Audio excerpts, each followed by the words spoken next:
क्योंकि उनको 2009 का चुनाव जीतना था, इसलिए हिंदू टेरर थ्योरी को स्थापित करना था।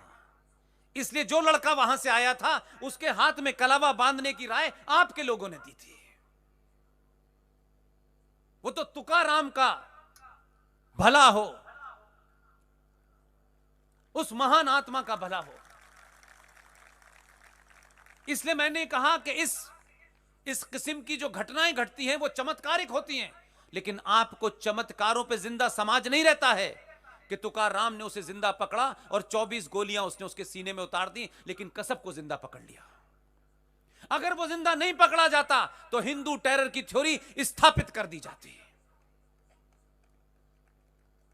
और अभी ये खत्म भी नहीं हुआ था। आप सीक्वेंस को देखिए, जाके कल अपने यूट्यूब पे जाकर के चेक कर लीजिएगा, इन डेट्स को चेक कर लीजिएगा, जो मैं आपसे कह रहा हूं। फौरन एक 2 कौड़ी का आदमी जो किसी होटल में एक वेटर हुआ करता था, वो पत्रकार बन गया, और वो भी उर्दू का। उस आदमी ने एक किताब लिख दी और किताब का विमोचन हो रहा है। और उस विमोचन में कौन कौन शामिल है?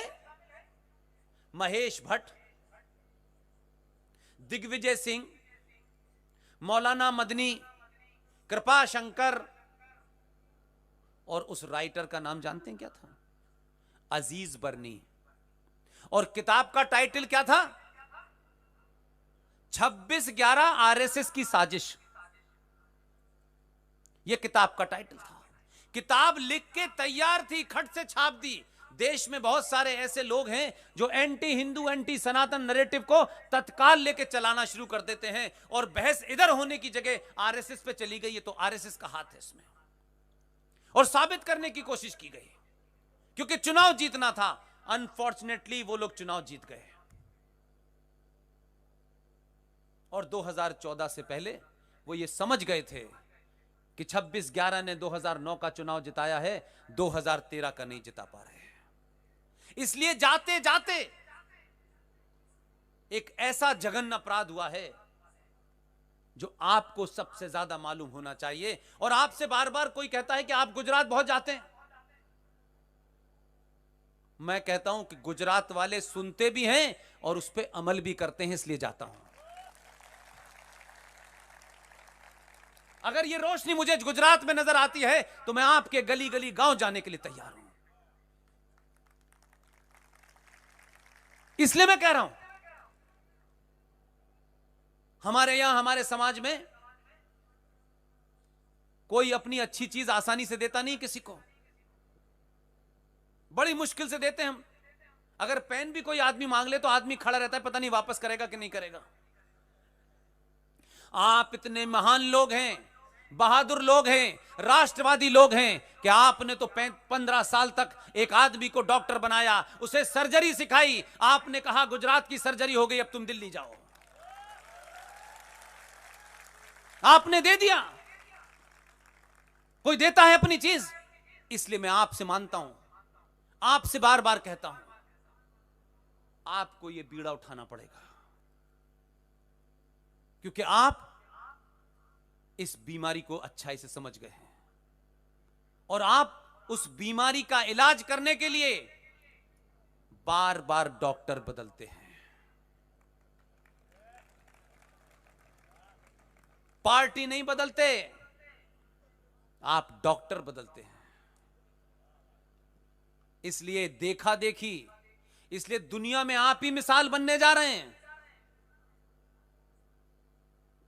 कि जिस आदमी को आपने जिस काम के लिए 47 में भेजा था, वो कुछ उल्टे सीधे काम करने लगा। लिहाजा यह जिम्मेदारी आपकी है, क्योंकि आपके बदलाव का असर क्या हुआ यह मैं बताता हूं। यह कहा जाता था कि भारत में एक राज्य है, वही दिल्ली की गद्दी का रास्ता तय करता है, बार बार तय करता है। आपके बहुत से लोग उत्तर प्रदेश में काम करते हैं, आपने उनसे टेलीफोन पे बात की कि दिल्ली का रास्ता अगर उत्तर प्रदेश से जाता है तो हम गुजराती जो उत्तर प्रदेश में रहते हैं, हम अपना कुछ काम करेंगे कि नहीं करेंगे? ताली बजाएंगे। 2017 में आपने एक डॉक्टर बिठाया है, गेरुए वस्त्र वाला, और वो इलाज कर रहा है, तबीयत से कर रहा है। मैंने सुना कल शाम तक हुआ इलाज।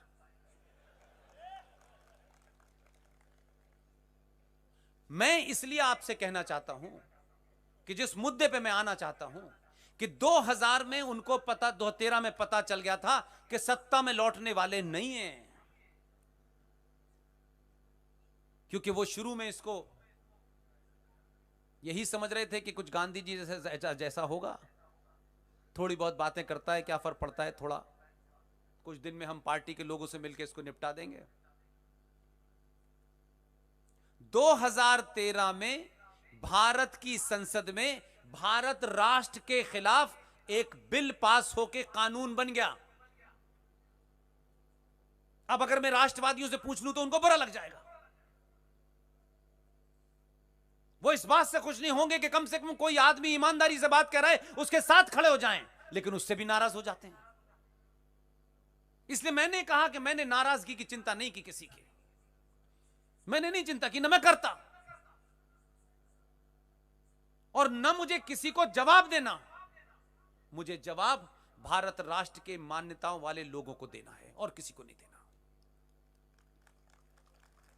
इसलिए रात के 11 बजे हो, 12 बजे हो, मैंने सुना है आस पड़ोस में रहते हैं गोल टोपी वाले, कोई चिंता नहीं। कोई दिन ऐसा नहीं जानता जिस दिन मेरा कत्ल ना हो जाता हो टेलीफोन पे। वो गलत समझ रहे हैं, उनको मेरे बारे में अंदाजा है। जितनी धमकियां देते हैं उतनी जोर से चिल्लाता हूं।